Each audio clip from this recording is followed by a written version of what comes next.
In the fluid dynamics case studies, we'll be going through in ANSYS Fluent. We'll be solving the governing equations for fluid flow. So we need to understand what those governing equations are, where they come from, what are the physical principles embedded in those equations, and what are the assumptions contained in those equations. Here, I'll provide an overview of the governing equations for fluid flow. I won't be going through a detailed or rigorous derivation of the equations. First of all, we don't have time for it. And second, for the code user, it's not really necessary to know the detailed derivation of the equations. The code user needs to have an intuitive sense of what the terms in the governing equations mean. The equations are coded into the tool.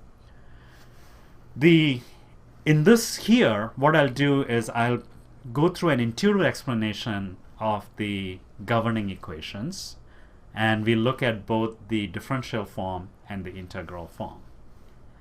If I go back to my framework of what's under the black box, we'll be looking at the mathematical model that is coded into ANSYS Fluent, and the mathematical model for our case studies will consist of governing equations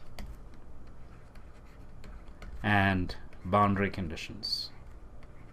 So we'll focus on the governing equations here, and particularly the physical principles and the assumptions contained in those equations.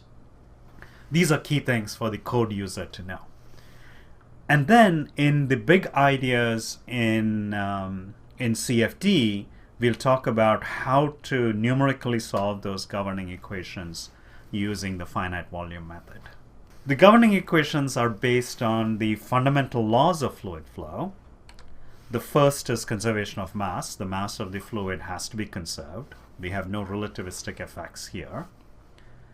The second fundamental law is conservation of momentum, which is essentially F equal to ma. And then there's conservation of energy, which is based on the first law of thermodynamics. Here we'll assume that the density is constant, that the flow it's called incompressible. And in that case, we don't have to consider the energy equation, so we won't look at conservation of energy. That'll make this discussion a little bit simpler and quicker, and we'll focus on conservation of mass and conservation of momentum. Some of you would have seen these ideas before if you've taken a course in fluid dynamics.